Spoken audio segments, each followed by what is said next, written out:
Ladies and gentlemen, please welcome to the stage your host for the evening, Andrew Neil.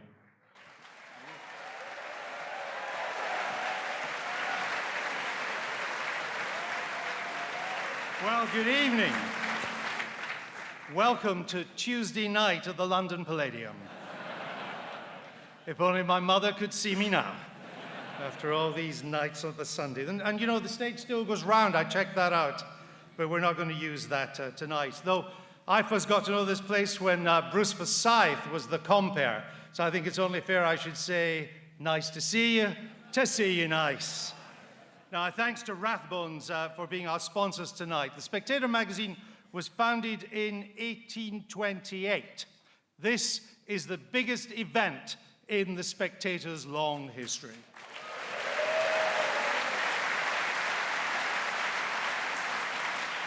There is clearly an appetite for politics. You are proof of that tonight. The motion before us, the subject for discussion is, should Britain leave the European Union? We want you to be part of this debate. You can tweet with the hashtag SpecBrit, that's SpecBrit, and the handle is @SpectatorEvents.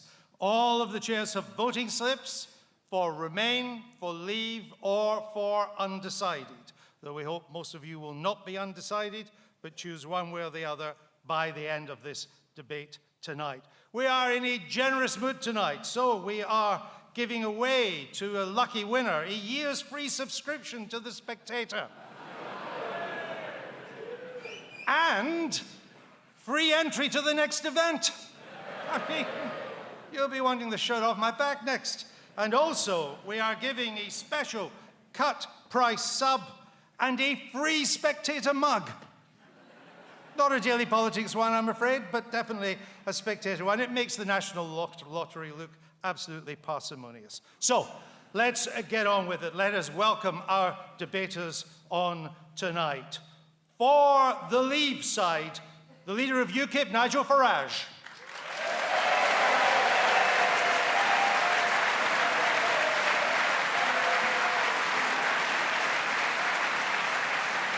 For the Remain side, the former Deputy Prime Minister, Lib Dem MP, Nick Clegg.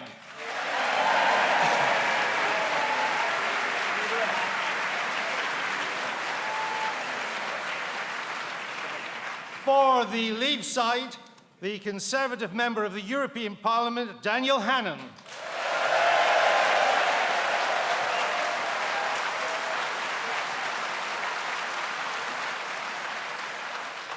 For the Remain side, former Labour leadership contender, Labour MP Liz Kendall.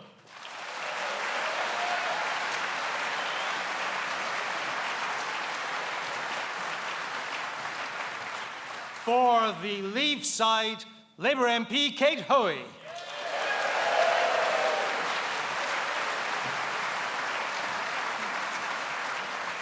And for the Remain side, Labour MP Chuka Umunna.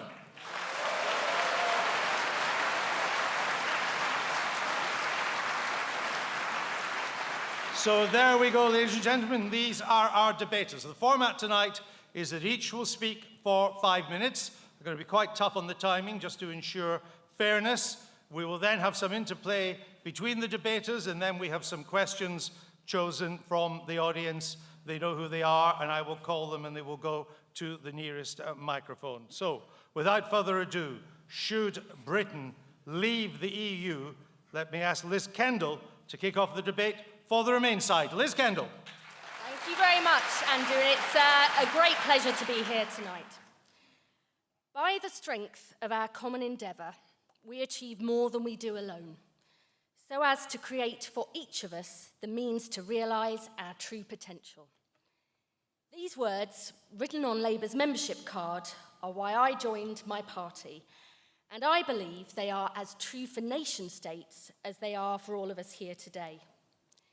The central argument made by those who want us to leave the EU is that Brexit will give Britain more control. I couldn't disagree more. In a world that's more connected than ever before, real control, the power to shape our destiny rather than be left to the mercy of events, comes from working with our neighbours and allies to get the best for the British people. I think President Obama was absolutely right last week when he said nations who wield influence most effectively do it through the collective action that today's challenges demand. Being a member of the EU gives Britain more influence and power, not less.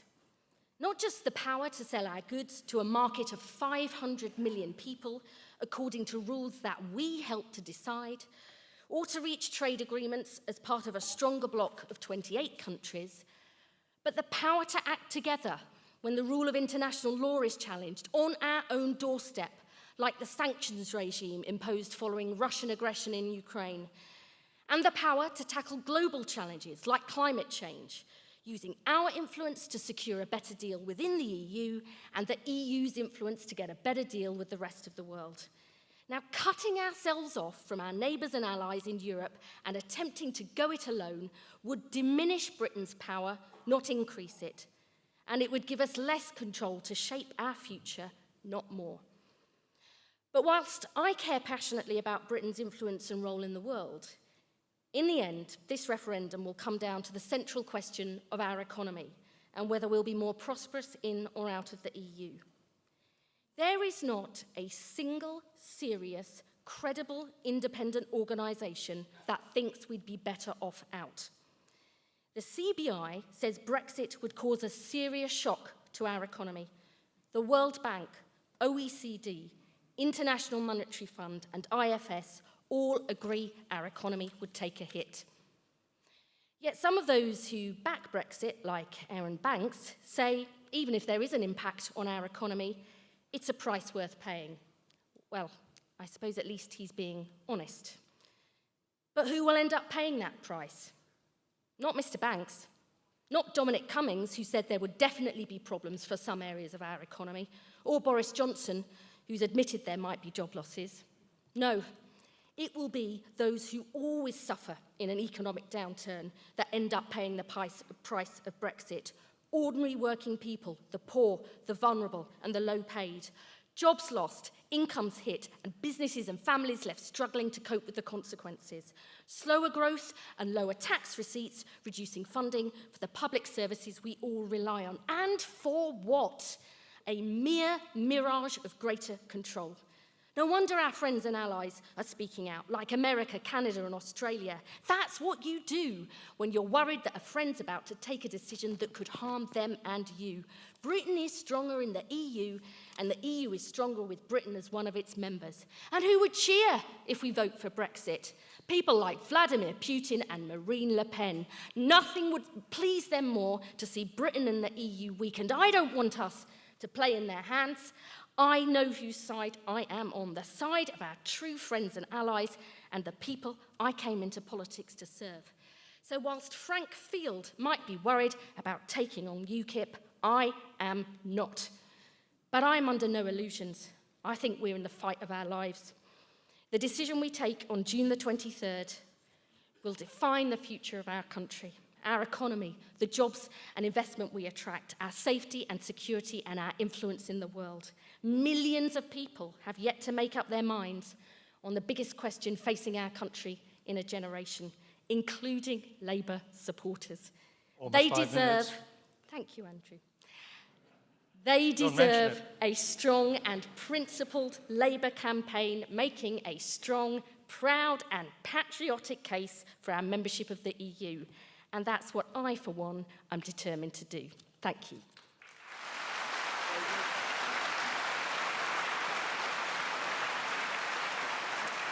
Liz Kendall. And now to open the debate for the Leave side of the argument, please welcome UKIP leader Nigel Farage. This is more fun. Well, thank you. Good evening, everybody. 40 years ago, we were inveigled into voting to stay part of a common market on the basis that it was all about trade and nothing to do with politics. And those of you over the age of 58 who voted for that common market undoubtedly feel that you were lied to. And 40 years on, we're fighting a referendum where the Remain side, or the Remainians, as I think they're now known,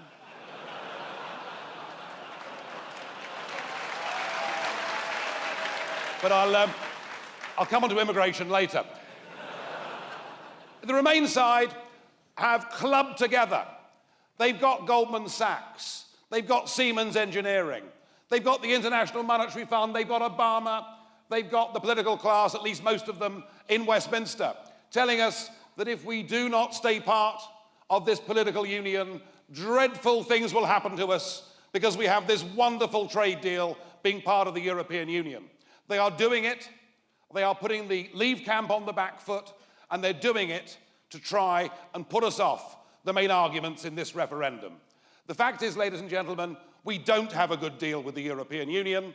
For access to the single market, we pay a membership fee, we have the free movement of people, we have a massive regulatory burden, and we're prohibited and stopped from making our own trade friendships with the rest of the world.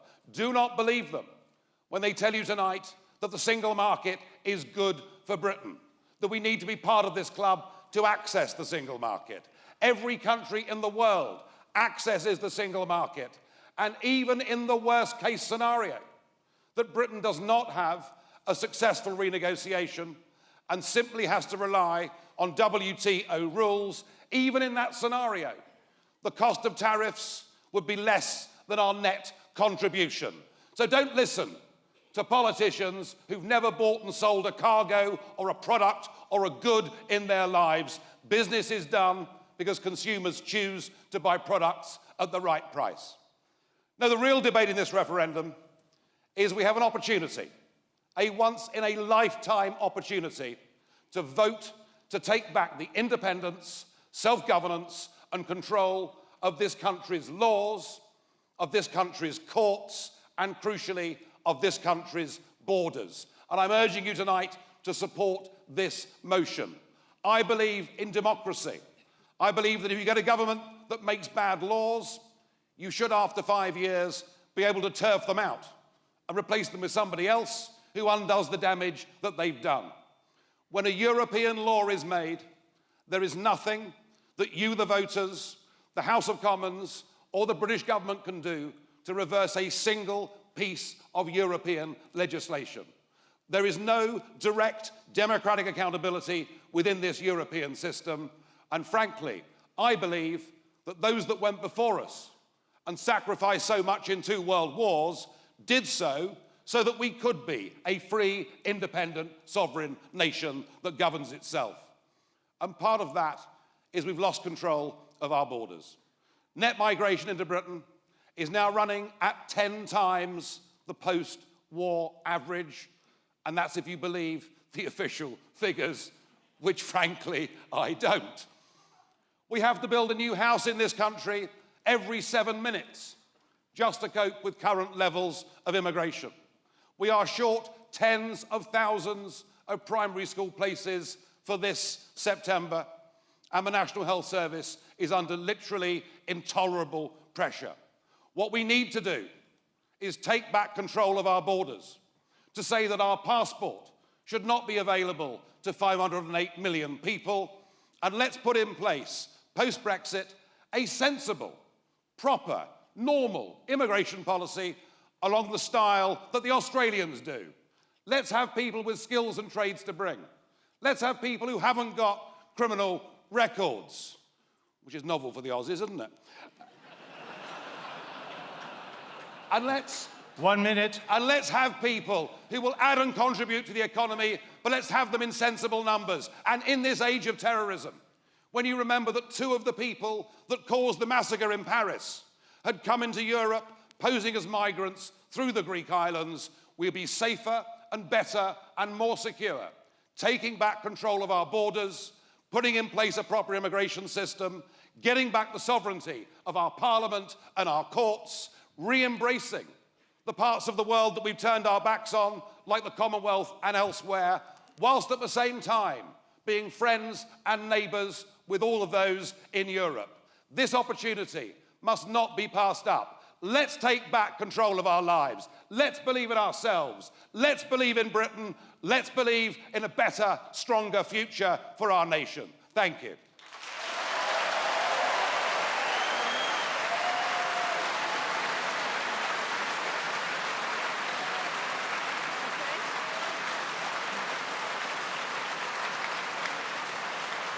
Nigel Farage. Please welcome now our second speaker for the Remain side of the debate, Liberal Democratic MP, former Deputy Prime Minister, Nick Clegg.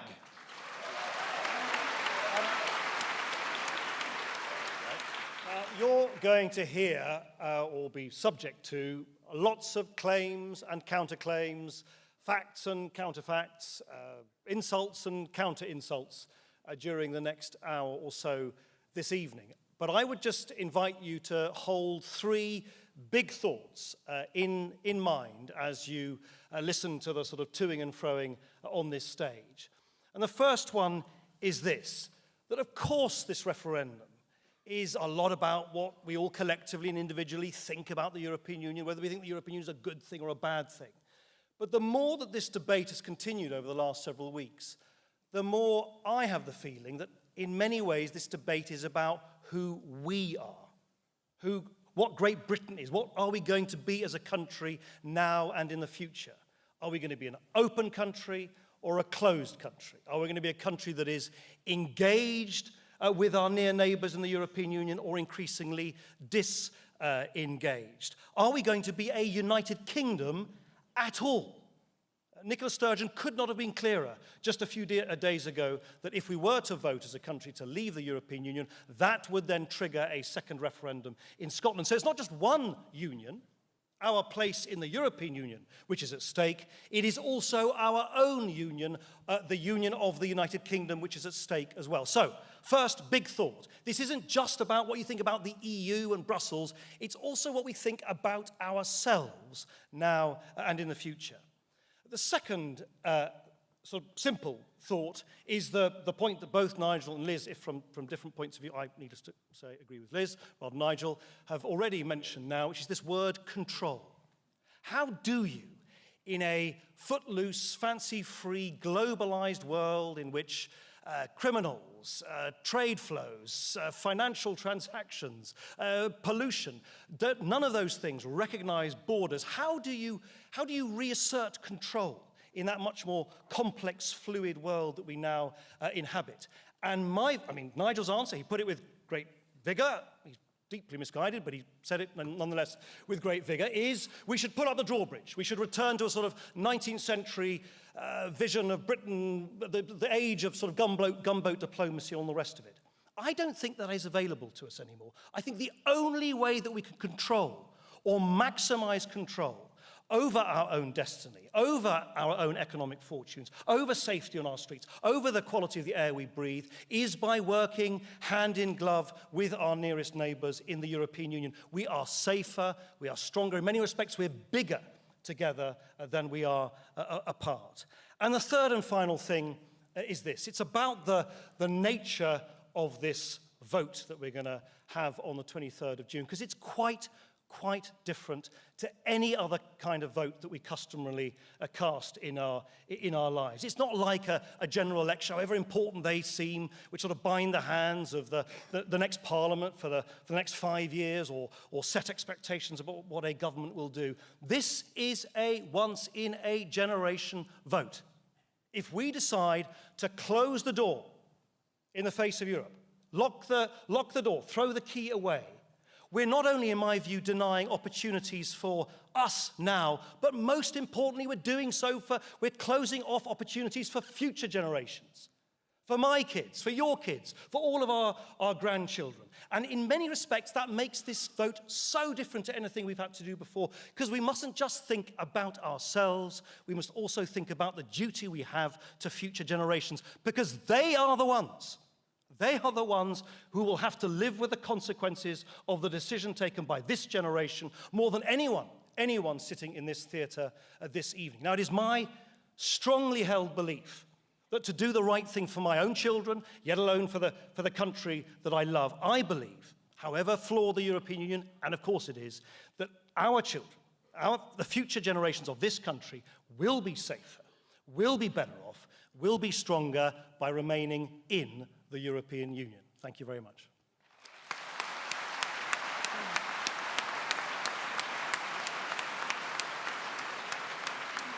Nick Clegg.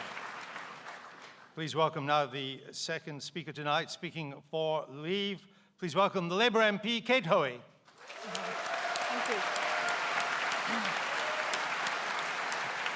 Tony Benn called the EU a derogation of our historic democratic right to select and remove our governments. He was right then, he's right now. The Labour Party, as you know, was as a whole, when I joined it, was very sceptical towards the common market. And there are still some in Parliament today who were elected, including Jeremy Corbyn, on a manifesto of leaving the EU. I'm very proud to be following in the footsteps of great Labour figures whose democratic credentials can never be doubted. Hugh Gaitskell, Peter Shore, and people like Barbara Castle. The Labour movement's roots were to represent the interests of the workers against big business. The roots have shrunk. Then, if they have, and they are, then so has the true meaning of left-wing politics, and we need to refresh them. Preserving the right to elect our governments, who make the laws that we have to carry out, is the basic minimum of people's rights. It's the basis of all other rights, and without it, rights can easily be taken away. And I don't believe you can trust people in power if they cannot be removed by elections. Now, no one can deny that the EU's government, the Commission, is unelected and cannot be removed by any of us or elections. And that fact alone is reason to me enough to reject the EU, regardless of all the other considerations that you will hear tonight. If we were looking now into joining the EU as it is, if we were looking now to join it as it is, the vast majority of people would be absolutely horrified at its anti-democratic status. And I've been in the Labour Party for many years, and occasionally I've been known to disagree with my party's majority view.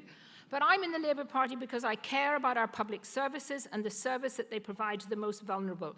And the EU is going down a neoliberal path to open up those very services to global tax-dodging multinational corporations. Now, many people in my party think vaguely of the EU as some kind of social democracy. It isn't a socialist, it isn't democratic, it is exactly the opposite. It is corporatist and anti-democratic. And the EU's founding principles, the four principles of capitalism, the four pillars of the EU, free movement of goods, services, labour and capital. And those are the principles of a free market. They are not the principles of a political system.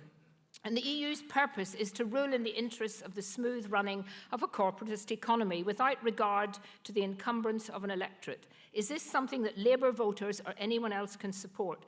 Jose Barroso, president of the unelected Commission, made it very clear in 2014 the EU is an antidote to democratic government. You know, how can he actually even try to pretend that he trusts the sense or decisions of the people?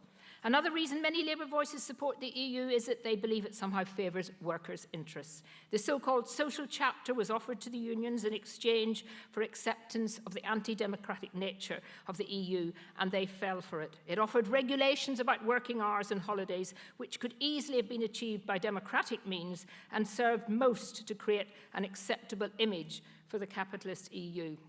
This is perhaps the cleverest fraud of all. It does nothing of the kind. It seeks to make, out of the 450 million people, a vast sea of migrant labour, the biggest pool of migrant labour since the 1930s in America.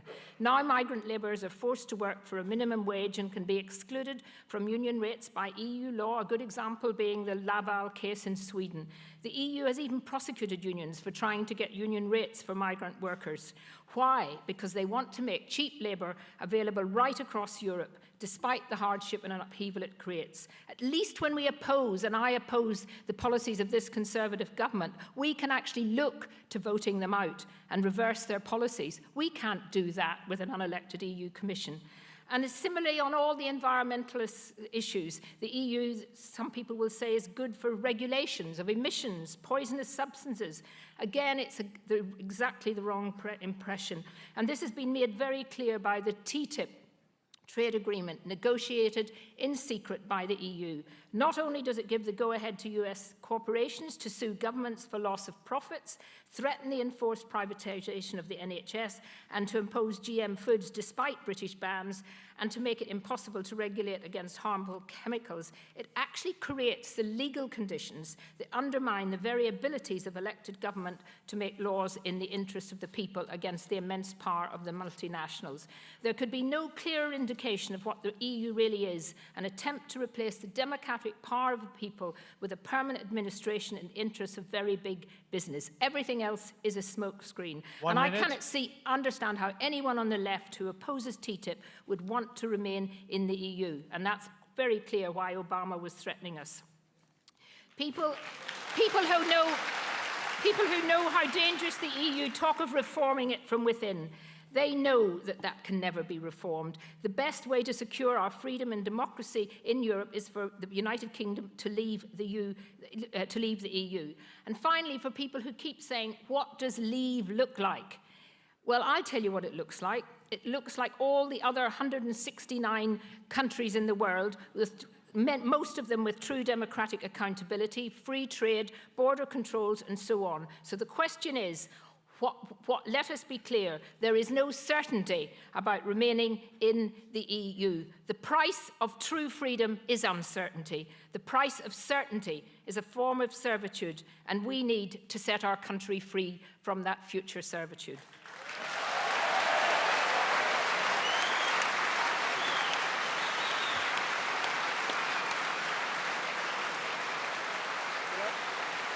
Liz Hoey.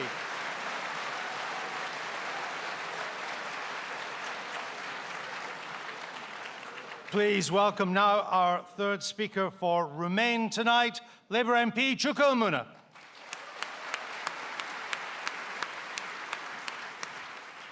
Thank you very much, Andrew, and thank you to all of you for coming. What a fantastic audience. Look, the EU isn't perfect. Of course it needs reform. But I don't think any of the three of us are arguing that. And actually, that isn't the question that we're being asked on the 23rd of June. We are being asked simply, do we believe we are safer, stronger, and better off in than out? And I'm very clear that we're better off in. Now, look, Nigel and Kate have told you that we should get out because we've got no control over our own affairs. Now, just think about that for the moment.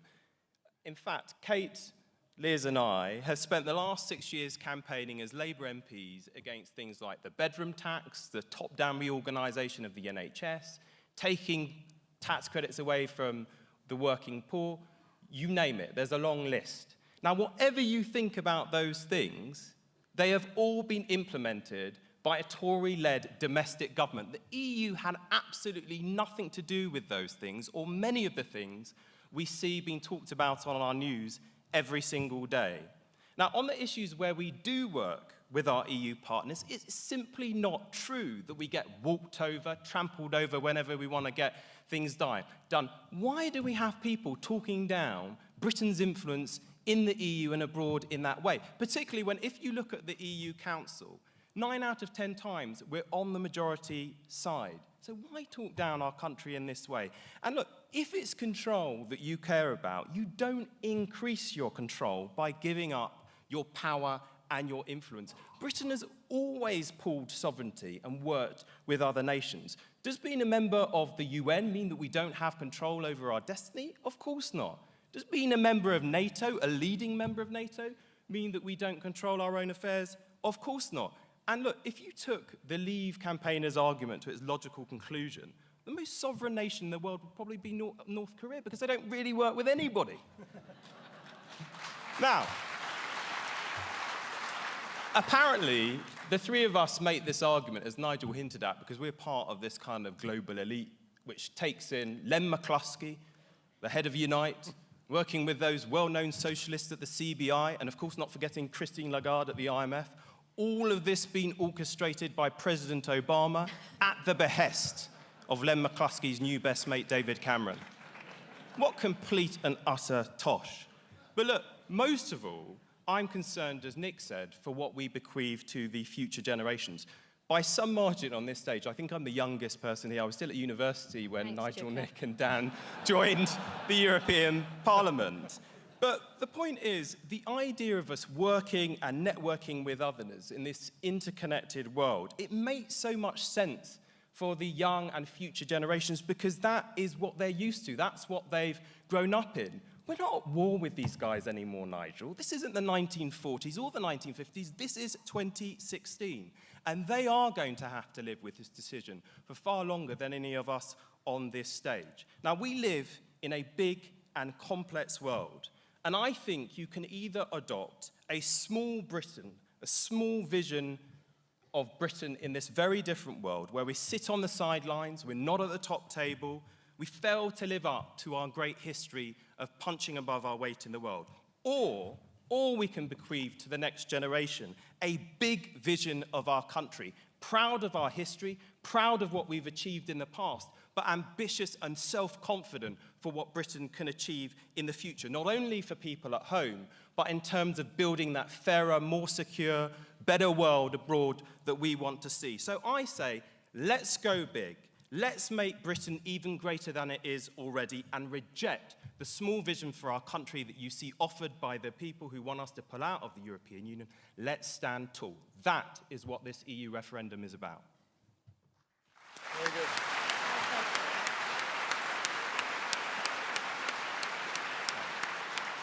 Shukran Muna. And our third speaker tonight for the Leave side of the proposition, please welcome Conservative Member of the European Parliament, Daniel Hannan.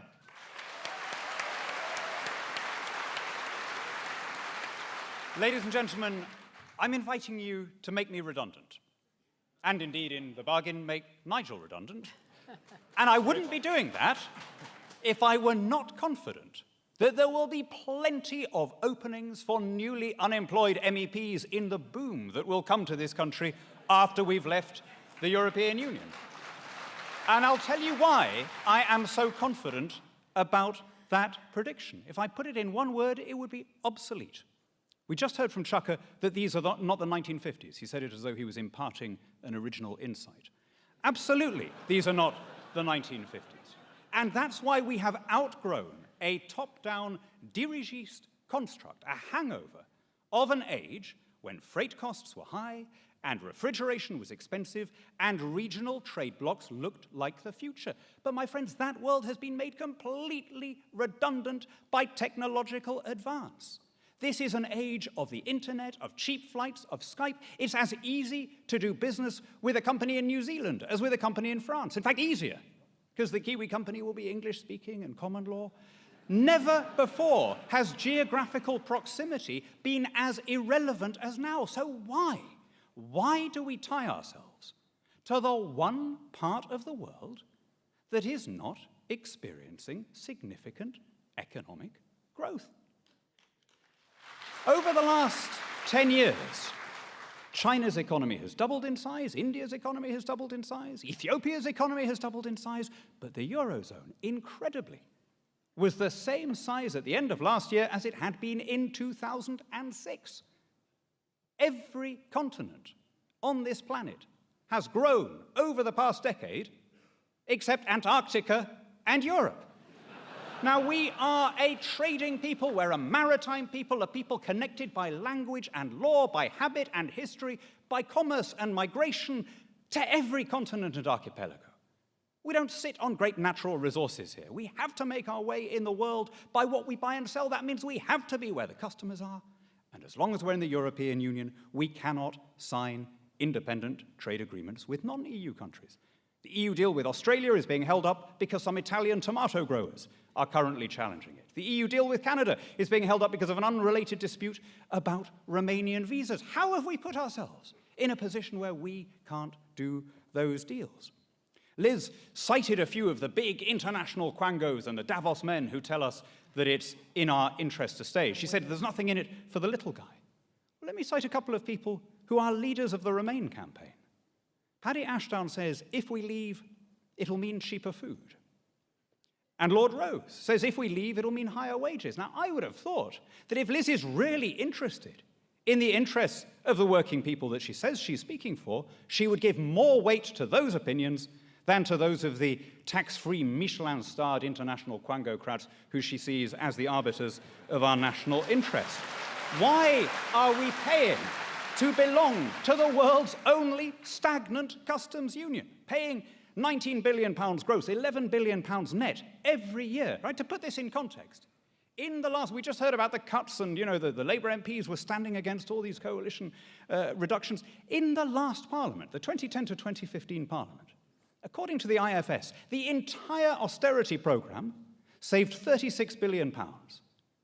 Over that lifetime of that same Parliament, our gross contribution to the EU was £85 billion. Our net contribution was £42 billion. So even if you insist on taking the net figure, that one clean excision would have wiped out the whole of the austerity programme and still given us enough left over to take a penny off income tax. But it's not just the financial price. It's the democratic price. We fought a civil war in this country to establish the principle that laws should not be passed nor taxes raised except by our own elected representatives. And now supreme legislative and executive power is held not just by people that you didn't vote for, but people who generally owe their position to having just lost elections, like Peter Mandelson and Neil Kinnock and now Jacques Sutton. It's only when they've been expressly rejected by their electorates that they are invited to come and legislate for us anyway. Now, look, if the EU were about cooperating, if it were like NATO and all the things that Chuck was saying, no one would have a problem with it, right? You'd have to be insane to be against the idea of working with neighboring countries. Can we take it as read that all of us on this platform, all of you in this room, are in favor of cooperating with our immediate neighbors and allies? The problem is that it presumes to legislate for us, that it wants to take on the attributes and trappings of statehood. No one is talking. I mean, Nick trotted out all the cliches about drawbridges and throwing away keys. No one is talking about isolation. Right? Nowhere else in the world do countries apologize for wanting to live under their own laws. You know, New Zealand is not about to join Australia.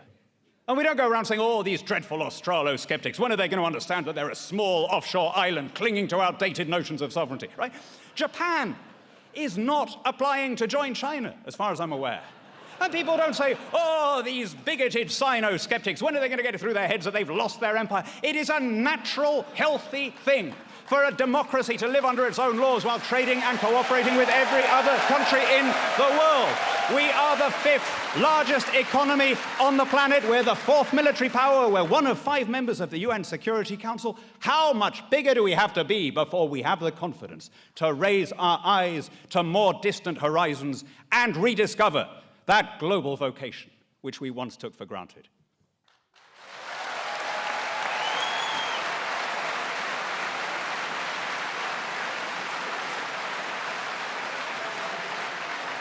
Daniel Hannan. Now, in a minute, I'm going to go and get some questions from the audience, but before I do, just let me ask a couple of my own.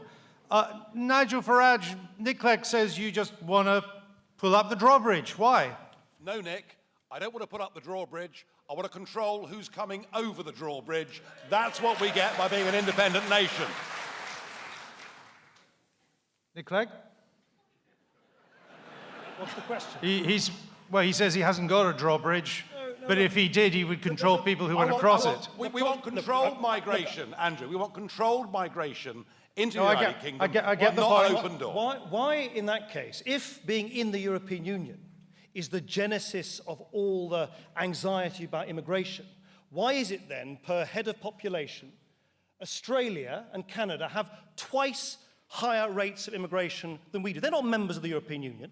The United States has a net increase of 1 million people every year. They're not a member of the European Union. There is this absurd assumption in what Nigel Farage and others say, that those desperate refugees fleeing from conflict and destitution in Syria will somehow stop trying to come here the moment we're not members of the European Union. They are fleeing persecution and violence. They just want to be safe. We've got to have a slightly more adult conversation about immigration. People moving large distances in large numbers happens in every continent around the world. It is not something created in Brussels by the European Union, and it is profoundly misleading to claim otherwise. Nigel Farage, quick reply. Yeah, I'm sorry, Nick, but the British passport is now held by 508 million people, any of whom can come to this country. And I would say the reason that Australia and Canada, pro rata, can take more migrants than we can is they've got rather more space and rather more room than we have. But net migration from outside the EU is higher the net migration from inside the EU. Yeah, and that's bad British government, and I agree with that, and I'm not saying that all of our faults have come from the EU. There's a lot needs sorting out at Westminster too. But the fact is, we have an open door, and we're members of a European Union whose stated aim is to bring in new countries, like Bosnia, like Albania, and crucially, Mrs. Merkel, and she's the real boss these days, and Mrs. Merkel wants Turkey to be a member by 2025. So we're part of a union that is letting in poorer and poorer countries who ultimately will have unrivaled free access to our nation. And I think the point has come, frankly, where enough is enough. Chuka Umunna, what do you say to Dan Hannan's point that by being in the EU, we've shackled ourselves to what is now the slowest growing part of the OECD, of the advanced economies? Well, they're our biggest customer. We export 44% of our goods over to the EU, and that helps create jobs here. I should just say, I mean, look, on this point of immigration, I'm a son of an immigrant, and I think... Now that you come back to that, I will, but just on the economic point, which is what my question was about, about 12 years ago, we exported 55% of goods and services to the EU. It's now 44% and falling. That may be because demand has fallen because it is so slow growing. So why, my question was, why would we shackle ourselves to an economy that has been stagnant now for almost a decade? But I don't believe that we are shackled because, of course, it's not just the trade that we have with our biggest customer in the single market. We also have access to the various different trade agreements that the European Union has with non-EU countries. And I don't buy this proposition that either we go after our EU custom or we pursue opportunities, say, in the Commonwealth. My family are in the Commonwealth. We actually need to do both. Look, if you're running a business, you don't just ignore your existing client base to go after new ones. You seek to do both at the same time. So it's not an either-or scenario. It's not about being shackled to the European Union and or pursuing other opportunities elsewhere. We need to do both, and that's fundamental when we have such a big trade deficit. Except that the EU has done free trade deals with other countries that amount to $7 trillion of global GDP. Switzerland's done free trade deals with other countries that amounts to $40 trillion of global GDP. Are we not missing out? No, I don't think we are. And if I don't believe we. What, 7 versus 40? I don't believe we are missing out. Well, that would be to dismiss. Let me just give you an example. I was speaking to the head of Fujitsu in the UK today. They employ 20,000 people in this country, and they've invested £3.9 billion in the UK, so more than Nissan and Toyota put together. Now, when they made that investment decision 3 to 4 years ago, they could either come and make that investment at Fujitsu here in the UK, or they could go to Italy, Germany, or France. And in the end, they chose to make that investment here, in part, and very important part, because we are part of the European Union. So you can laugh at the figures, but that is the reality in terms of jobs. And I've just given you one company there, and I could give you many others, because in the end, it's about people's livelihoods, this. Let me put that point to Dan Hannan. It isn't just our trade with the EU, which is still substantial at 44%. There are many companies in this country because we are a member of the European Union, and I'll give you 2 examples. They're both Swiss.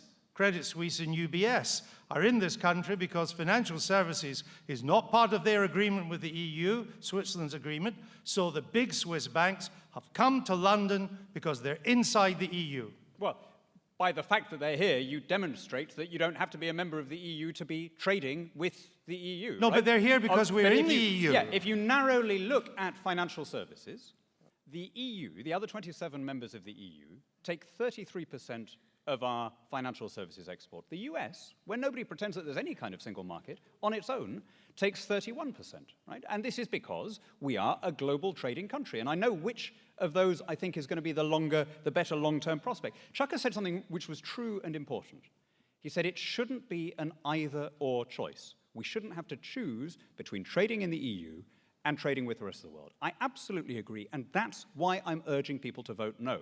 There is a free trade area, there is a tariff-free zone that stretches across the continent from non-EU Iceland to non-EU Turkey. There are no tariffs in that area. The only geographically European state that is not part of that free trade area is Belarus. So no one is seriously suggesting in Brussels that if Britain left the political structures of the EU, we'd be excluding ourselves from that free trade area. But we would be gaining the capacity to sign bilateral deals, as Switzerland does, with China, with India, with the bits of the world that are in fact growing.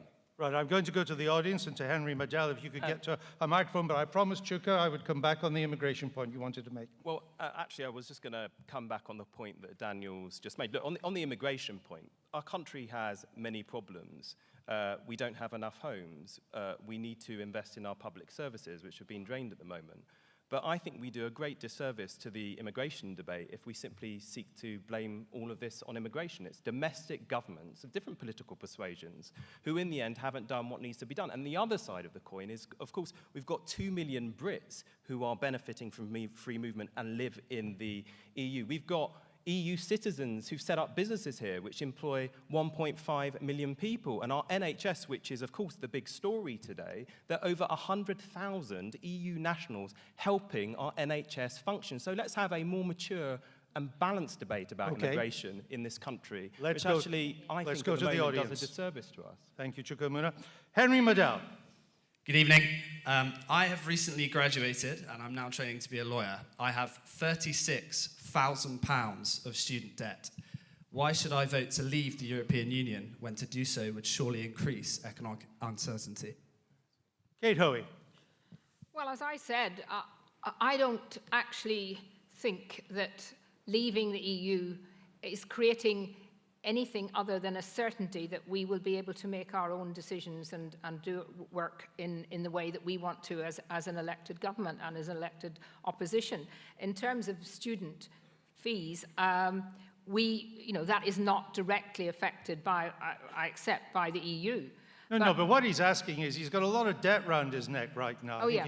He's training to be a lawyer, so actually he'll probably get rid of that debt quite quickly. But anyway, I have to pay the fees. What he wants to know is, why, given that he's got that debt round his neck, why would he vote for economic uncertainty? Because there has to be, surely, if we leave, a degree of uncertainty. There's a degree of uncertainty in probably the initial phases, and there's no doubt about it. The CBI report came out and said that initially there would be some uncertainty and there would be some perhaps slowness, but ultimately we would be better off out.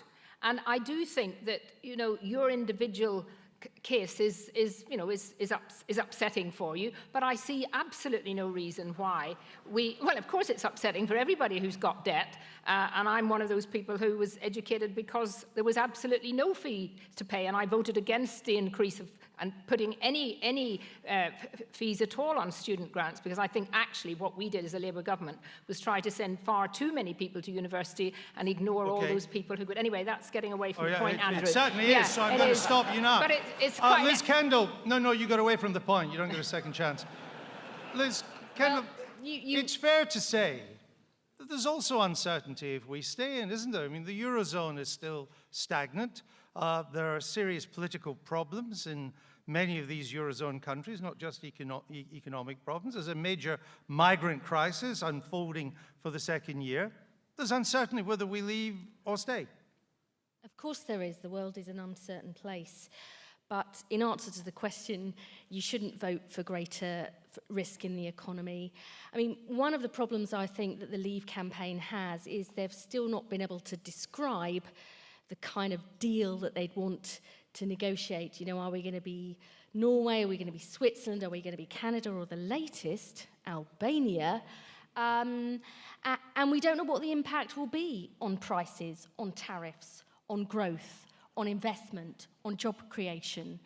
And as I said, most serious, credible, independent organisations, and I would say, Kate, trade unions representing 4 million working people, believe that our economy will be hit, will be worse off, and it'll be people on low pay and with debts who will suffer the most. That's always what happens in an economic downturn, so don't. So why don't did the vote for chair more of risk. your organisation actually say that that wages would rise?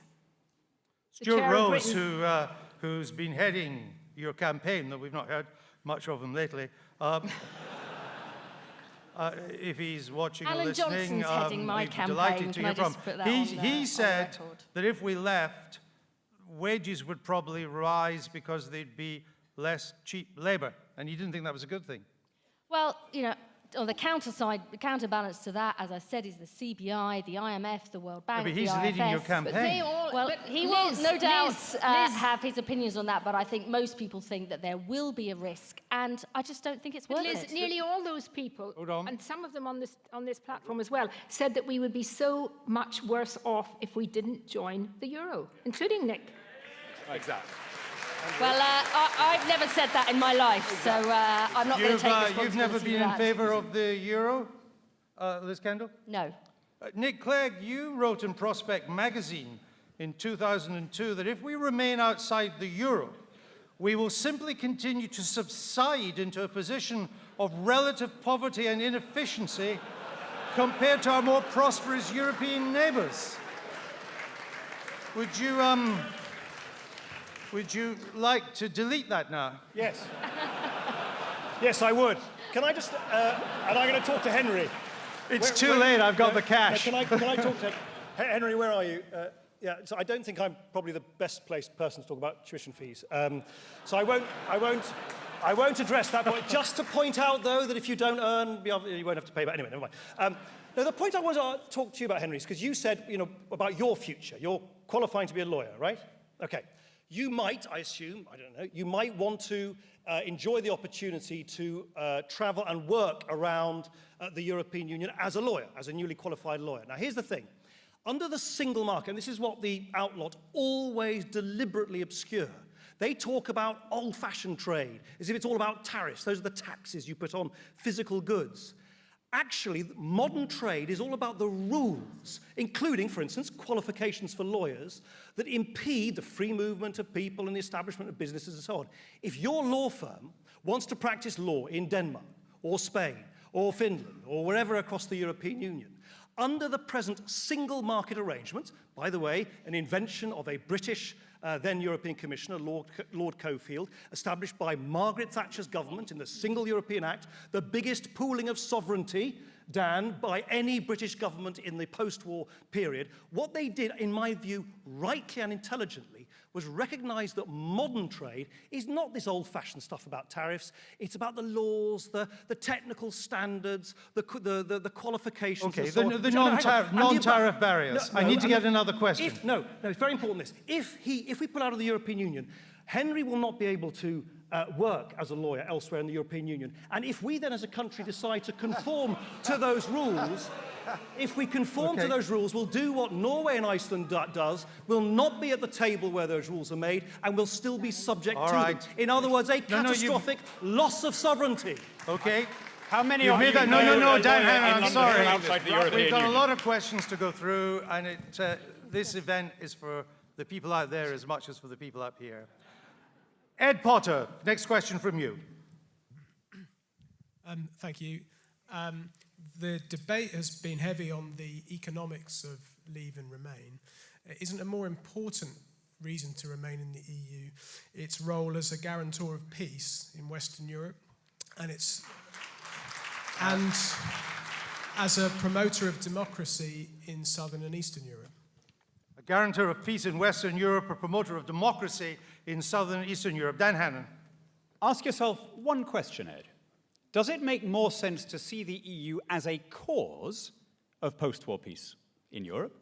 Or doesn't it make more sense to see it as a consequence of a peace that was based on the defeat of fascism, the spread of democracy, and to some extent, the NATO alliance?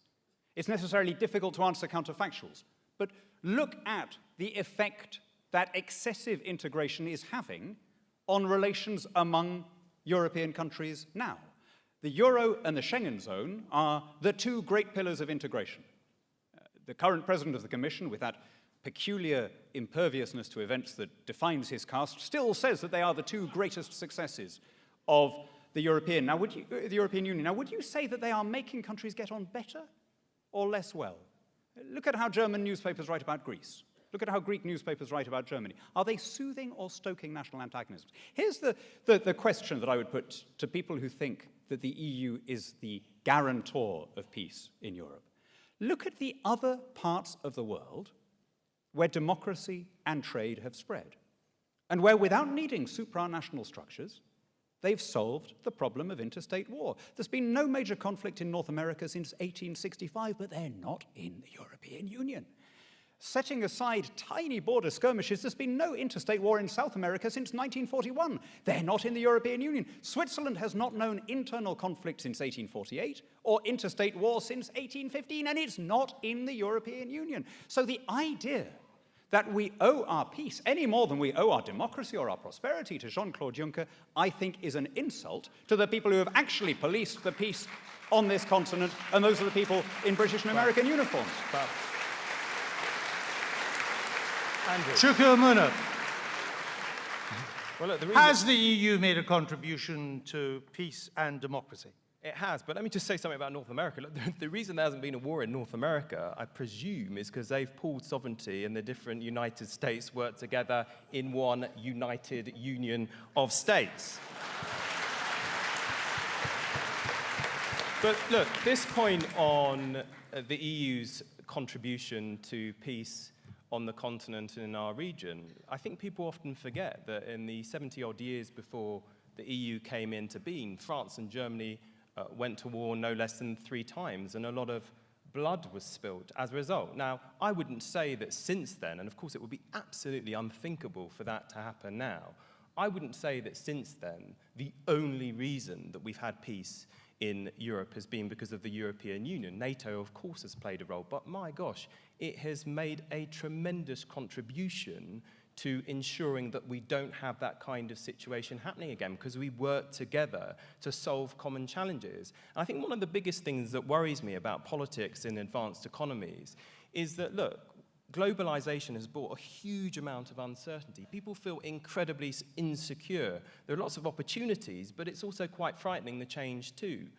Now, of course, there's a natural human instinct in that sense, and in that context, to look at who do we blame for all this uncertainty and insecurity? And juxtaposed against that is a desire to actually work with others to tackle the big challenges that we face. Now, I'd much rather we adopt the latter position than the kind of former, if I call it, Donald Trump view of the world, where we just seek to blame everybody for our problems instead of working together with others who share our values to meet these big common challenges that we have. All right. Isn't there a fundamental point about democracy? Quickly, Nigel Farage. I mean, the question was trying to credit the European Union with spreading democracy.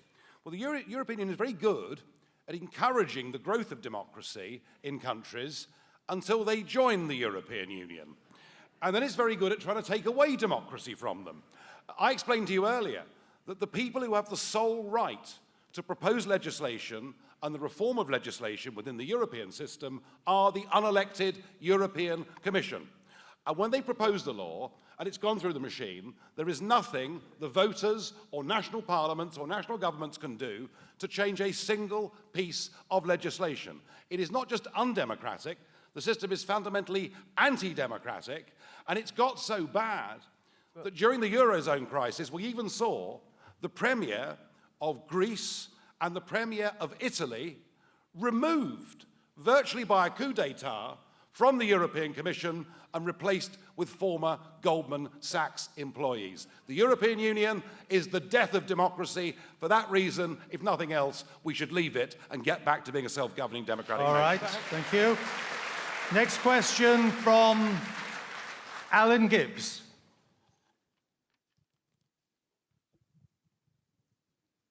Thank you. Many of the arguments over the past months, and we've heard some more of them tonight, that have come from the Remain camp have been framed in negative terms. Can we now hear the single most positive reason that Remain camp believes exists for us staying within the Union? The single most positive reason for staying in. Liz Kendall. Because if we complete the single market to cover services, I think we're going to see, more opportunities for jobs and growth in future. I think, building a stronger economy is still the biggest challenge we've got in this country, and a completed single market, I think, will be great for Britain. Secondly, climate change. I thought, actually, well, you just I'd wanted made quite one.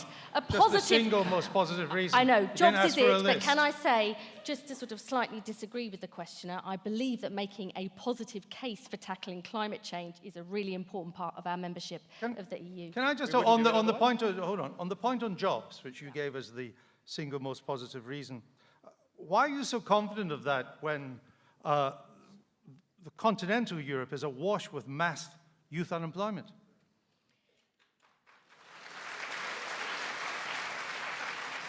I would actually, Andrew, like to see many countries in Europe do far more to boost jobs and growth and tackle unemployment. That's why I believe in reform within the EU. But without doubt, if we complete that single market in services, many organisations believe we'll see more opportunities for our companies, and I want to see that happen. Nick Clegg, the single most positive reason. Safety in numbers, I think. Okay. By the way, can I just say on this jobs point, if the European Union was the reason for unemployment, why on earth do we have some of the lowest unemployment in Europe after 40 years of membership? It's a ludicrous assertion to somehow say that... And this, actually, Have you been to Greece? Hold on. Sorry. The fact that we have much lower unemployment in this country compared to other European Union economies shows that we can have access to what is the world's largest borderless marketplace and yet still govern our own rules as far as labour laws are concerned. We have a much more flexible labour market. We have the best of both worlds. It would be madness for the opportunities which we should be securing and offering to future generations to throw that all away. For what? For a future, is it Norway? Is it Switzerland? Is it Albania? Is it Canada? You can't even tell us what future you want to provide for us in the future. And Nick, you can't tell us what happens if we stay in. Staying in is not the same as staying put. Then I'll come back. It's being on a conveyor belt. Hold on, Nick Clegg. I'll come back to you, Dan Hannan. It's a really critical point to understand the European Union is changing, and it's changing rapidly because it's dealing with these twin crises, the Schengen crisis and the euro crisis. And it's responding to both of them in the way that it responds to everything else, with more integration. Now, Britain has other options. Because we kept the pound, because we didn't join Schengen, we have an alternative. We can reorient away from a declining, enervated eurozone towards the rest of the world. But you need to understand that there are risks both ways. You don't know what unemployment is going to be if we stay. You don't know how many more bailouts we're going to be dragged into, how much more integration, how much more migration. Either way, there are risks, but we must be safer if we can mitigate those risks ourselves by taking back control of our own democracy. Well, Nick Clegg. Of course, no one's going to be foolish enough, I hope, on either side of the debate to pretend that they can tell the future. Of course, the United Kingdom will develop in ways we can't fully predict. The European Union, you're quite right, has some problems which it needs to deal with, which will develop in ways we can't fully predict. But two things. Firstly, as you have just pointed out yourself, we can create a status for ourselves in the European Union which secures the best of both worlds. We have access to the single market. We're not part of the Eurozone. We're not part of Schengen. We've secured a whole range of other options, opt-outs, which means that the European Union is not the straitjacket on our identity which you seek to imply. It's a much, much more flexible arrangement than that. The one thing I can tell you about the future is this. I cannot think of a single major challenge which our kids and our grandkids will face which doesn't require a supranational, international response. You cannot deal with climate change. You cannot deal with cross-border crime. You cannot deal with terrorism. You cannot deal with globalization. You cannot deal with international trade. You cannot deal with the unsettling effects of financial markets without acting together. Acting together is not a symbol of weakness. It is a sign of strength. Not a European issue. All right. Let's go to our next question. Stuart Wheeler. Given the duties for non-EU countries average only about 1.3%, why is access to the single market so important? Chukwumuna. Sorry, could you... I'll repeat it, sorry. repeat the verse? Given that the average duties, using WTO figures for non-EU countries, they average only about 1.3%. That's on goods, not on services, but on goods. Given that these tariffs are so low under WTO rules, why is access to the single market so important? Well, you made the point in a way. And was the question from... What was the name of the questioner? Stuart Wheeler. Actually, Well, since of I course, can't that's see the him, I'm point. not sure if it's the same Stuart Wheeler you... Actually, from the voice, I think it is. Anyway, regardless of the voice, what's the answer? I can see him, it is. The point is, though, under those WTO rules, we're not talking about services, and services make up 80% of the UK economy. And can I just say something on this particular point? Because we're being asked to believe, look, we are a great country, as I said in my opening remarks. We're the 5th largest economy in the world, yes. And it is asserted that we will be able to get a trade deal with the EU if we were to leave, pretty much on the same terms as we have at the moment. Now just think about that for a moment. That is asking you to believe that our European partners would give us a deal that they don't even have themselves. So they would give us access to the single market without us having to be paying a fee to be part of it. Presumably there's a presumption also that we'll be able to have some say in the rules. Of course they're not going to do that. And that is the question. That is why Remain campaigners, people making the case for us to stay and keep coming back to this point, what does out look like? I don't say that there's no uncertainty ahead. Of course there is in either option. But at least you have more certainty and you know what you have now, whereas you don't know what you're going to get if we leave. Okay, thank you. Nigel Farage, just looking at some of the things you've been saying recently, am I right in thinking that you don't care anymore if we're part of the single market? Well, the question was very interesting. This single market, Stuart, is a fable. Services. Liz talked about completing the single market in services. It's been going since 1986, and still we're no nearer to British insurance companies being able to freely sell their products in Germany. The point about access, to do your job better, the point about access to the single market is we keep, well, but the point is in services, financial services, it's got us nowhere. And we keep hearing the Remain side say, to access the single market, we have to pay a membership fee. Oh, no, we don't. To access the single market, we have to have the free movement of people. Oh, no, we don't. Stuart, the answer to your question is, every country in the world has access to the single market. No, the single market is nothing to do with politicians, it's consumers. Business in the world isn't done by politicians, it's done by consumers who choose to buy a product if they like the price and trust the reliability. Andrew, I'd rather we had a sensible free trade deal with what is now the biggest export market for the Eurozone in the world. But even if that went wrong, as Stuart implies in his question, the cost of tariffs, even in the worst case scenario, would be less than our current level of contribution. And while I'm at it, I keep hearing Norway. I keep being told by everybody from the panel. I've not here, heard Norway. Does anyone mention Norway? It's very odd. It's Who's very mentioned odd. Norway? But everybody keeps saying, wouldn't it be dreadful if we were like Norway? Wouldn't it be awful? Can you imagine being rich, free, and able to catch your own fish? Norway doesn't sound too awful to me.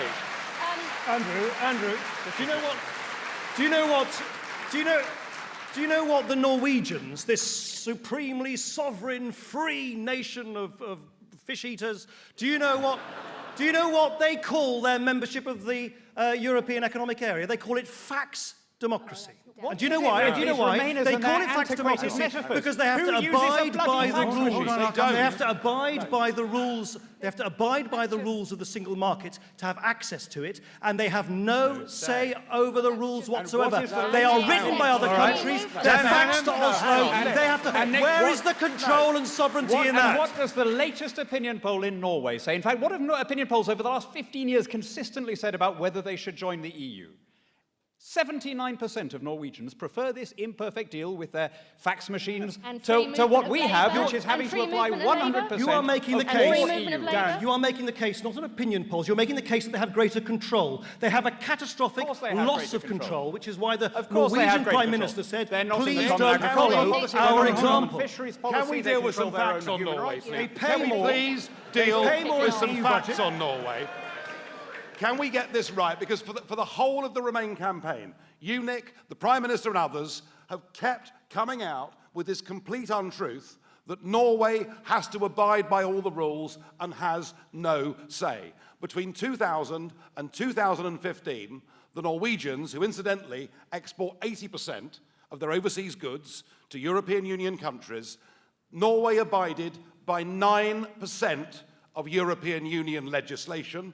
They have the absolute right of veto over any EU legislation. And frankly, if we want to sell goods to America, we have to apply by their rules without having a say in Congress. Stop lying about Norway. Norway is doing very, very well indeed. Andrew, I think... We got a lot more questions to get through. I'm still trying to work out why, if the Norwegians are so rich, they're still using fax machines. But that's a different issue.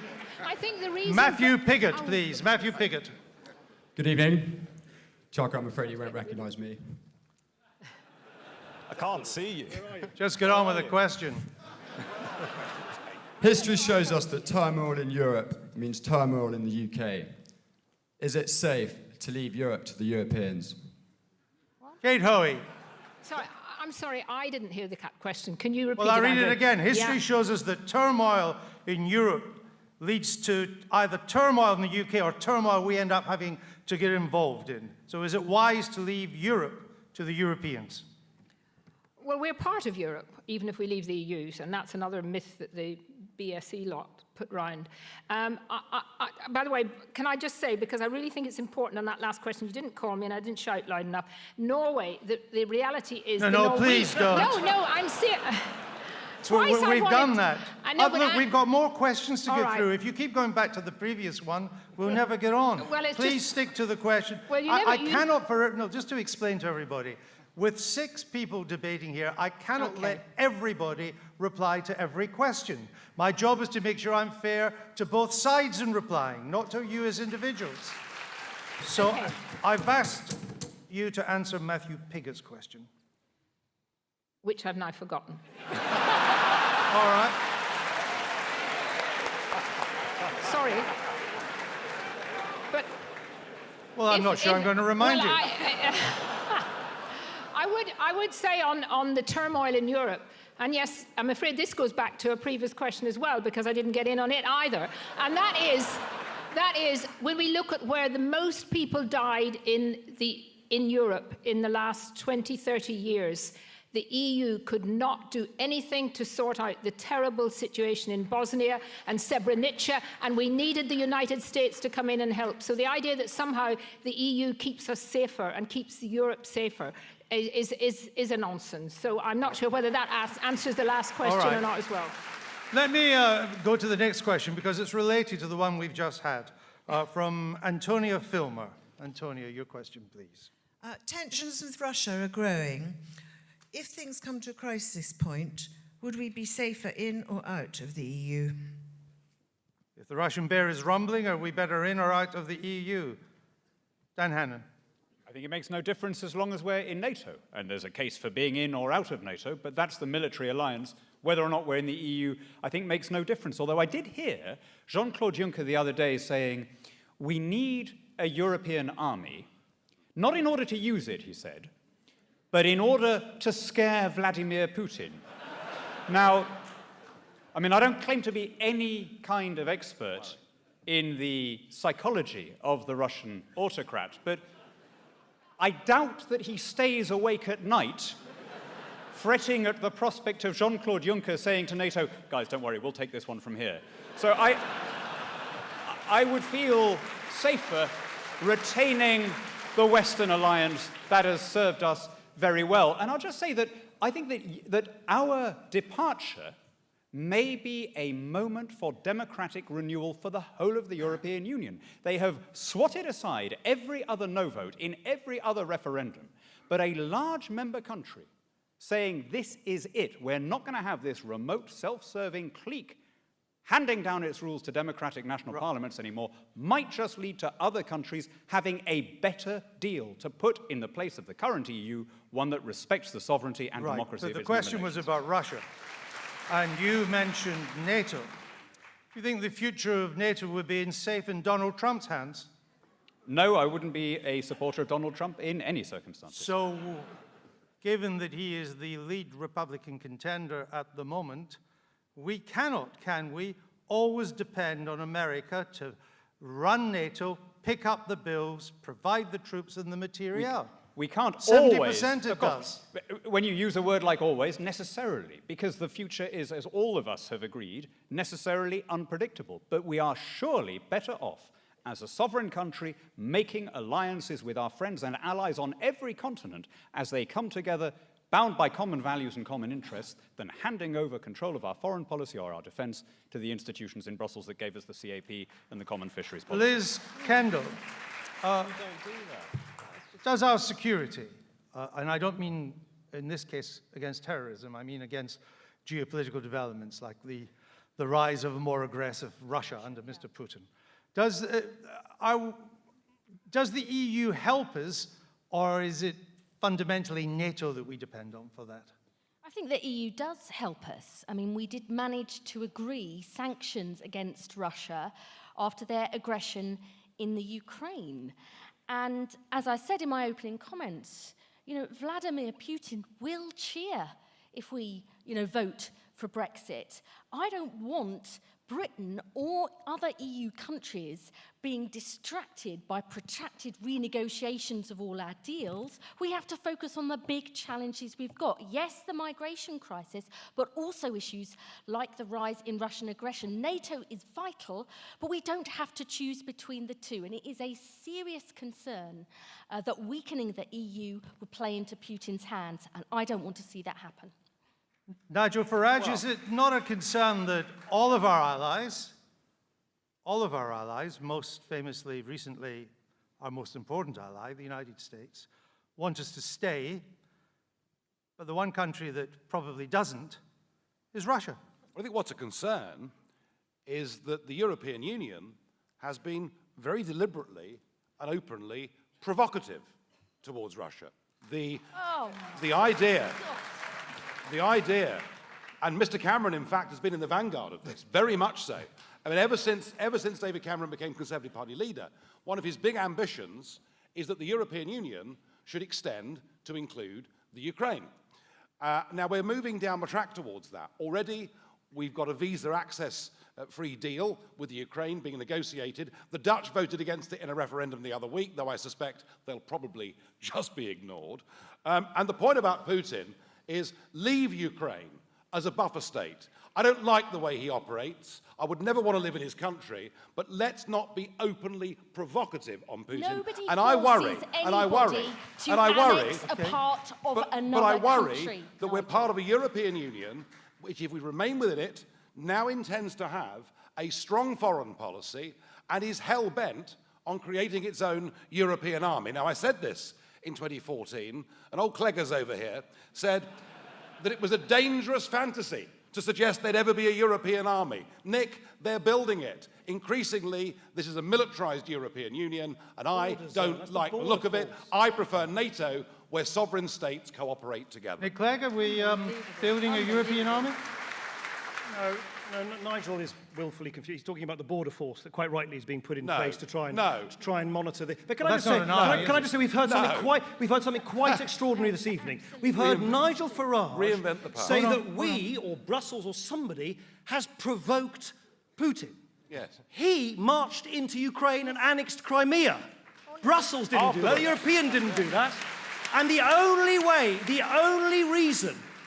reason why his aggression is continued aggression in what is now a frozen conflict in eastern Ukraine, the only reason he's showing any restraint whatsoever is because Russian exporters, the Russian economy, is massively dependent on the economic superpower at its neighbors, which is at its borders, which is the European Union, and that economic superpower has imposed meaningful sanctions. That is a absolutely crystal clear example of clout that we would never have on our own in the face of what I consider to be immoral, illegal, and unacceptable aggression, and I think it's outrageous that he tries to excuse it. Well, all right, Andrew. We will move on. Andrew, can I You've all just... had a say on that. Let me get a question now from Pips Taylor. Pips Taylor.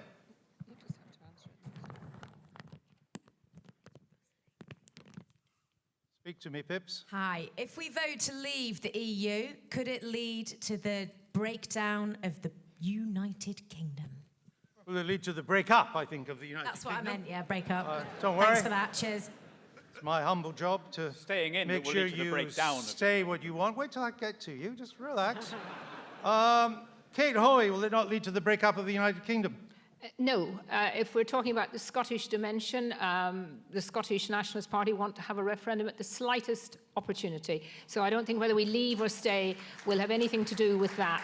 And I also think it's important to point out, because there is this kind of myth around that the whole of the Scottish National Party, the whole of Scotland is somehow desperate to stay in the EU. I think we'll see on June the 23rd just how wrong that is, because the Scottish groups are just as split as many of the rest of the United Kingdom. I really genuinely don't think it will make a difference. And I also think the idea that somehow they would vote to leave and then want to have to rejoin if they were independent and to take the euro, which they'd have to do under the EU rules. So I don't think that's true. And as far as Ireland, Northern Ireland's concerned, I'm from Northern Ireland, and very, very strongly people in Northern Ireland still, despite everything that's happened, by a huge majority, want to stay part of the United Kingdom. They want to trade with the Republic of Ireland. They want to be friends. It won't make the slightest bit of difference, and it's another bit of a sort of kind of, let's raise something else to scare people. Don't be fooled. Chukwumuna, Can I is just the ask- union safe, even if we vote to leave the European Union? I think if we vote to leave the European Union, I think Scottish independence will very much be on the cards. But can I just ask Kate, because she said something very interesting, though, about Scotland. So is it safe? Can the you- EU, is it safe? Are you answering the question? Is it safe? I did. I just said that. I think that the UK could split up if we leave the European Union. But the question I was just going to Sorry, ask so you don't think it's safe? Yeah, he thinks it'll break up. Ah. Yes, I answered the So question. what's the question? Well, my question was, Kate said something quite interesting, if I heard her correctly, which is that actually there is a mix of views, and amongst Scottish MPs and others, there are different views on the European Union and whether we should stay in or we should come out. Kate, can you name a SNP MP who wants us to leave the European Union? Well, I have been told. Well, Jim Sillars is leading a very He's substantial. not an SNP No, he's not an MP. MP in Parliament. Would he stop worrying? Well, he has to put if an MP, so don't name someone who's not an MP. Well, Jim Sillars is leading an anti-EU group in the Scottish Nationalist Party. This obsession with MPs. Thank goodness there's only, 658 of us with a vote. There are millions of people with a vote. And the idea that just because MPs in a party are all united, that somehow the SNP, this referendum, Chuka, will be about people out there actually deciding that the politicians aren't always right. Well, that's true. I wouldn't disagree with that. Just for the record, Kate Hoy, did I understand you to say that you think that Scotland is going to vote to leave? No. What I said was that the way the media, blame the media, well, the way the political parties, the little elite of all the established parties that are all saying we've got to remain, they're implying that somehow Scotland is so different from the rest of the United Kingdom in terms of its But you don't think attitude. it'll vote to leave? I would hope that I'd hope that the majority I know of what the you whole hope. of the What I'm United asking is Kingdom what will you vote think. to leave. But I don't think the difference in majority, whatever it is, will be that different in Scotland from England or Northern Ireland or Wales. That's for the record. We'll see on the night. Next question from Robert Wheel. Robert. It's David Chubb. I'm asking a question on behalf of Robert Wheel. Well, it better be the same one. Yeah. He couldn't get here because of the rail strike. I understand. Thank you. And the question is? If we vote to remain, how will we control immigration from the EU? If we vote to remain, how will we control immigration from the EU? Liz Kendall. Well, I, for one, am actually pleased with the part of the renegotiation the Prime Minister has achieved by saying people who come to work in this country, should work and contribute before they're able to claim benefits. That's something I strongly argued for during the Labour leadership campaign. But I believe that You know, immigration in this country has brought massive challenges, without a doubt, and I would be the first to say that. I've seen it in my own constituency. But I also personally think we need to stand up for the contribution that migrants make in this country, setting up businesses, working for our NHS, the fact that they put far more into the system than claim out. You know, I want clear rules. Rob, excuse me, he didn't ask if immigration was good or bad, which is the question you're answering. What he asked was, if we stay in the EU, how will we control immigration? What's the answer? Well, I was saying the rules that I believe need to apply, which is if you come here, you should come to work and not claim benefits. You should abide by the rules and values of this country, but that we also need to speak up for the positive benefits that immigration has brought to this country. That may not be a popular cause amongst many, but I've seen it in my own constituency, in businesses and the NHS, and we should make that case far more loudly and clearly. Are you saying that people should only be able to come here if they've got a job, that they couldn't just come from the EU as job seekers? Well, my understanding is that, you know, since 1995, at least 3/4 of people who come here from the EU have work, which has often been a higher proportion than British-born people. Do they need to have a job? Do they need to have a job? If you shut up, I'll ask the question. No, because that's part of... Are you saying that you should have to have a job? No, I'm not, You're because not that's part of free movement and labour. You can live, work, study in other countries, and we also have to... So how would you control who comes here from the EU? Can you do it? I do believe that we need to have make sure that we have stronger border controls. That's something that we have campaigned on for a long time. Hold on. I believe that we need strong border controls and those clear rules, and I think that it's, what the Prime Minister has negotiated would help, but I also want to make the positive case for the benefits that immigration brings. Is it, Nigel Farage, desirable that we should clamp major controls on immigration from the rest of the EU? Because given that our economy's been performing pretty well and much of Europe hasn't, we have managed to attract some of the best and the brightest of Europe to come and work in our country. Why would you want to stop that? Because when you have an open door,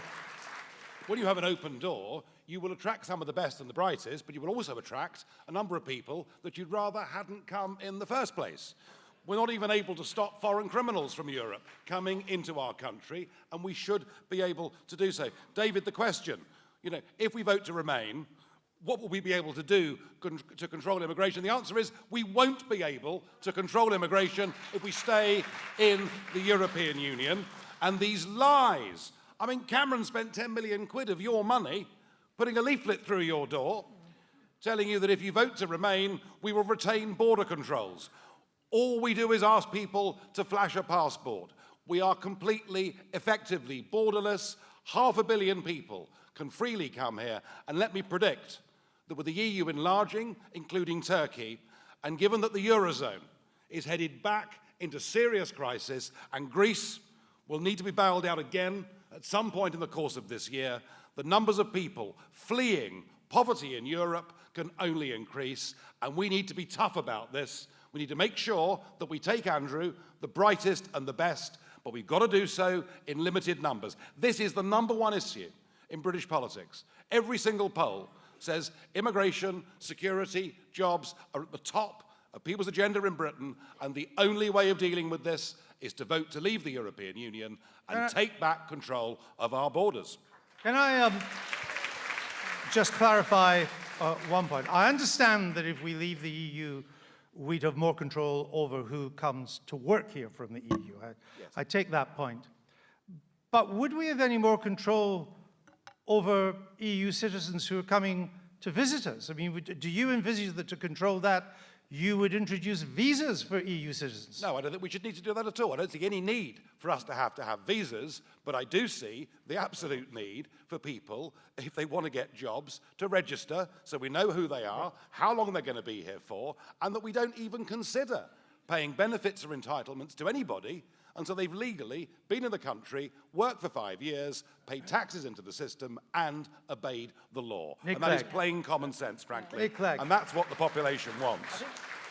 I think, David, the the blunt sort of truth is, and whilst I strongly disagreed with what Theresa May said, was it yesterday, about coming out of the Human Rights Convention, I agreed with the way she characterized this. She basically said, look, fully controlling immigration, if that's your objective, is actually pretty difficult whether you're inside the European Union or not. As I said earlier, you've got good examples of major economies, Australia, Canada, the United States, which per head of population have much higher, and before, Nigel says it because they're big countries, small countries like Liechtenstein, Switzerland, Norway have much higher immigration per capita than we do, even though they're not part of the European Union. And in fact, in some respects, it might be more difficult. The French could not have been clearer. They said if we pull out of the European Union, the border controls we presently have on French soil would be moved to Kent. So I think to try and have a kind of a sort of accurate debate on this, we have to kind of admit there is no scenario in or out of the European Union where you can completely seal your borders, or hermetically seal your borders, and nor is there in other parts of the world either, in the modern world in which we now But the question was, just to bring you back to the question, it was, if we vote to remain, how will we control immigration from the EU? I mean, isn't the honest answer is that we can't and we don't?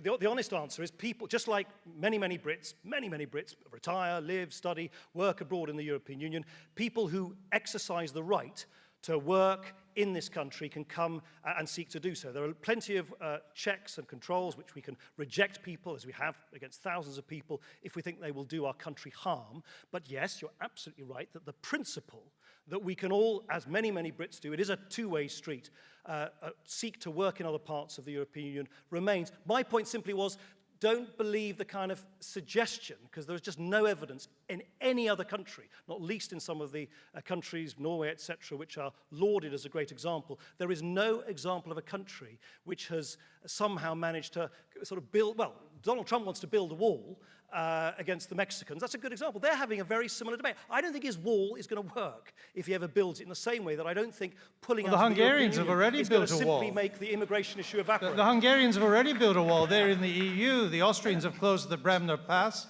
And Montenegro, which is planning to become a member of the EU, has built a massive fence. And they're not going to work. They're not going to work. In the long run, in my view, the only, and by the way, this is why it's a good thing that we remained out of the Schengen arrangement. The Schengen arrangement, as you'll know, is this ability to move around the Schengen countries within the European Union without showing your passport. The reason why it's good we're out of that is because Schengen, the fundamental flaw of Schengen was that they removed internal borders without imposing external border checks, which is what they're now doing through this new border force. That's what they need to sort out. All these fences going up across Europe are absolutely not the way forward.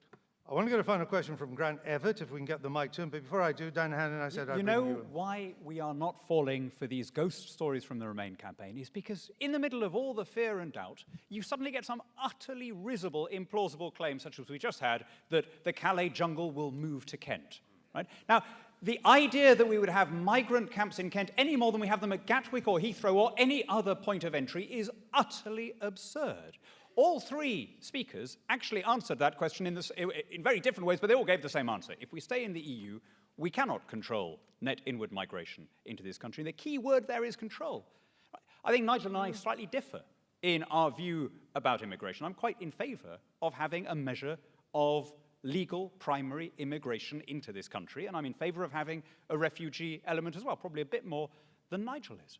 But if I'm going to make that argument, people need to know in exchange that we are in charge roughly of who comes in, and we are in charge roughly of what numbers. And as long as we're in the EU, we have no such sense. And apart from the craziness of taking unqualified EU migrants over qualified migrants from elsewhere, I think there is a basic immorality, a basic unfairness with the way that we are treating old friends and allies who stood by us in the two wars when we were most in need. I have constituents from Commonwealth backgrounds, and all of the MPs here will have the same story. People who now may have families who fought for us in one or other of the war who can't now bring auntie over for a wedding. I mean, not to settle here, right? Just to visit, because we've so cracked down on the non-EU part of our migration policy in order to free up unlimited space for But people hold who on, may there have are zero still- connection to There are this country. still more migrants coming to this country from non-EU countries than the Yeah, EU but countries. a lot less But than you there just were. said they couldn't get in. Well, yeah,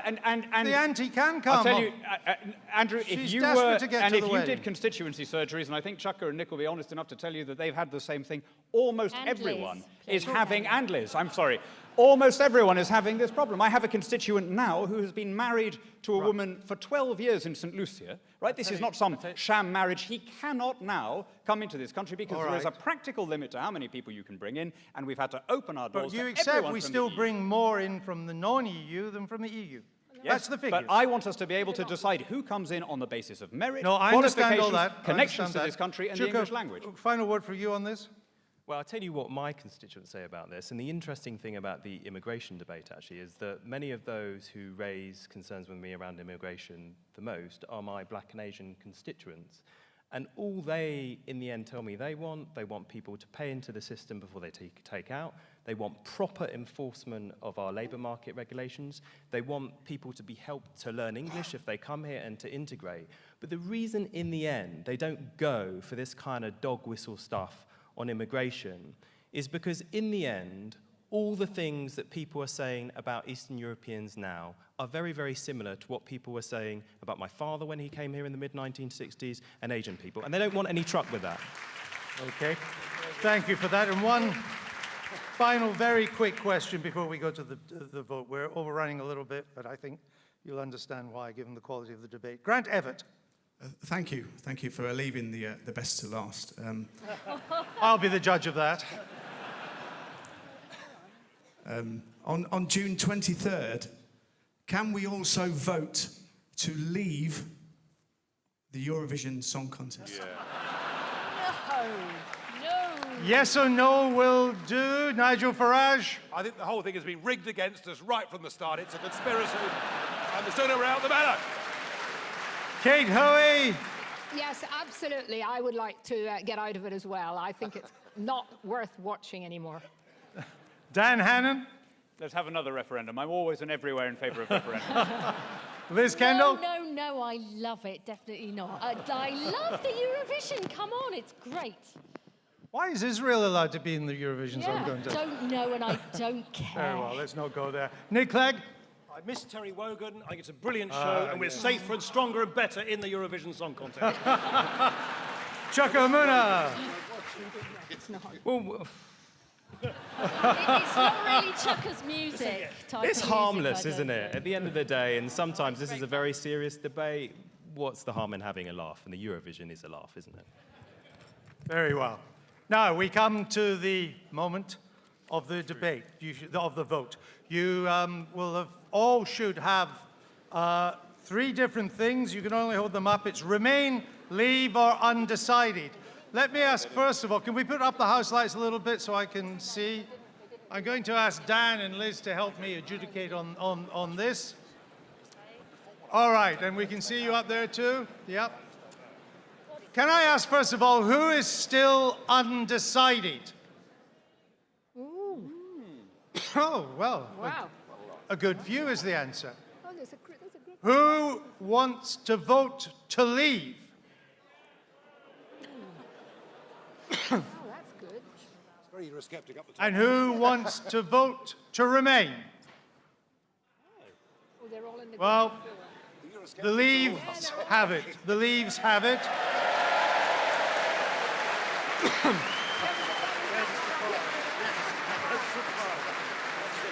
Ladies and gentlemen, thank Andrew, you. If you were a Eurocrat, you'd make them vote again until they got the right result. Well, we may have another debate and they can vote again, Dan.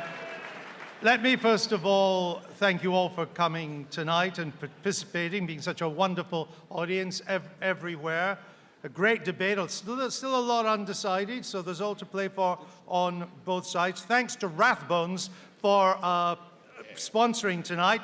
On the way out, you'll see all sorts of little Spectator things you can buy, maybe even get free. One of them I highly recommend is this little pocket. You stick on the back of your phone and you can stick your credit cards in it. It's perfect, and you brand the Spectator too, and it means you can lose your phone and your credit cards at the same time. Before you go, ladies and gentlemen, a huge round of applause for our wonderful debaters.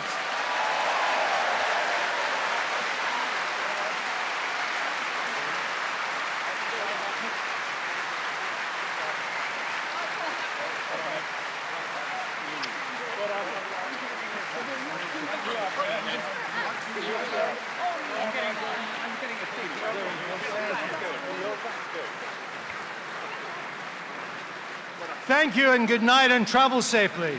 Good night. Enjoy that.